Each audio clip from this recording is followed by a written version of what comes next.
छोटी मोटी बातों पे मुंह फुलाए, ये नजाकत मेरी आदत पसंद। ঢালিউড মহারানী যাকে বলা হয় শবনম ইয়াসমিন বুবলি, যাকে অনেক দিন পরে ক্যামেরার সামনে নতুন লুকে দেখা গিয়েছে, জাস্ট মাইন্ড ব্লোয়িং। আসলে বুবলি আপুকে একটু স্বাস্থ্য হলে গুলুমুল হলে আমার থেকে অনেক বেশি ভালো লাগে। আমি জানি না আপনাদের থেকে কেমন লাগে। এই দেখেন স্বাস্থ্য রাস্তা ভালো হওয়াতে তাকে আমার এত বেশি কিউট লাগতেছে। শুকাইলে একদম বেশি শুকনা লাগে, একদম ভালো লাগে না। মানে সবাইকে তো আর স্বাস্থ্য ভালো হতে ভালো লাগে না, অনেকে তো আটার বস্তা ময়দার বস্তা মহিলা মহিলা লাগে, কিন্তু না, বুবলি আপুকে একদম পুরো পুতুল পুতুল লাগে। এই সাম্প্রতিক আজকালকার মধ্যে একটা ব্রাইডাল শ্যুট করেছে মনে হয়, ওই পেজ থেকে শেয়ার করেছে, একটা পেজ থেকে আপুর এই সাজটা অনেক বেশি ভালো লাগতেছে। অনেকে দেখার জন্য একদম আকুব বাকুব করতেছে যে বুবলি আপুকে অনেকদিন দেখি না, তার ফ্যান পেজে ফ্যান গ্রুপে সবসময় পোস্ট করে বুবলি আপু প্লিজ একটা ভিডিও আপলোড করো, একটা ছবি আপলোড করো, বিটের ছবি আপলোড করো। অ্যাটলিস্ট উনি না করলে ওনার যে পেজের সাথে উনি হয়তো কাজ করেছেন ব্র্যান্ড প্রমোটার হিসেবে বা ব্রাইডাল শ্যুটের জন্য, তারা পোস্ট করেছে ভিডিওটা। আপনাদের থেকে কেমন লেগেছে অবশ্যই জানাবেন, কমেন্ট করতে ভুলবেন না।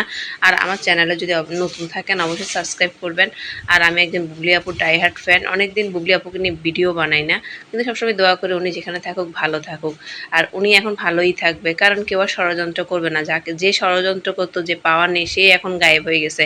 তার এখন কোনো ইন্টারভিউ পাচ্ছি না, সে এখন কোনো ইন্টারভিউ তো যাবেও না, কারণ সে একটা সময় ইয়া করতো, আওয়ামী লীগ করতো, তো এখন হয়তো মানুষ উল্টাপাল্টা প্রশ্ন করবে, তাই জন্য। যাই হোক, ওনাকে নিয়ে আমি আর কোনো কিছু বলতে চাই না, কারণ খারাপ সময় আসলে কাউকে নিয়ে কটু কথা বলা উচিত না, যেটা বুবলি আপু করে। বুবলি আপুর ফ্যান হয়ে আমরা তো চাই না কাউকে অপমান করে ছোট করে কথা বলা, কিন্তু এখন যদি বুবলি আপুর এরকম খারাপ সময় আসতো, বা বুবলি আপু যদি আওয়ামী লীগ করতো, যদি অপু বিশ্বাস এমনি সাধারণভাবে থাকতো, হ্যাঁ আজকে অপু বিশ্বাস যেসব কথা বলতো, এখন প্রত্যেক দিন সকাল বিকাল 4টা 5টা করে ইন্টারভিউ কিন্তু করতো। এটা কিন্তু সত্যি কথা, অপু বিশ্বাস ইন্টারভিউ করে আরও মানুষকে বুঝিয়ে দিত সে আওয়ামী লীগ করবে করতো, এখন কোথায় গেল, এখন কি হলো, এখন কিছু বলে না কেন, তার নেতৃত্ব পালাই গেছে, সে কেন বাংলাদেশ আছে, সেও পালিয়ে যাক, এগুলো বলতো। কিন্তু বুবলি আপু কখনো এগুলো বলবে না। ইন্টারভিউতে আমি আশা করি যে কখনোই এই ধরনের কোনো বক্তব্য দিবে না বা মন্তব্য করবে না অপু বিশ্বাসকে নিয়ে। আমাদের দৃঢ় বিশ্বাস আছে বুবলি আপু কখনো কাউকে অসম্মান করে না, ছোট করে না। কিন্তু কিছুদিন আগে অপু বিশ্বাস অনেক ছোট করেছে, অনেক অপমান করেছে বুবলিকে। যাই হোক,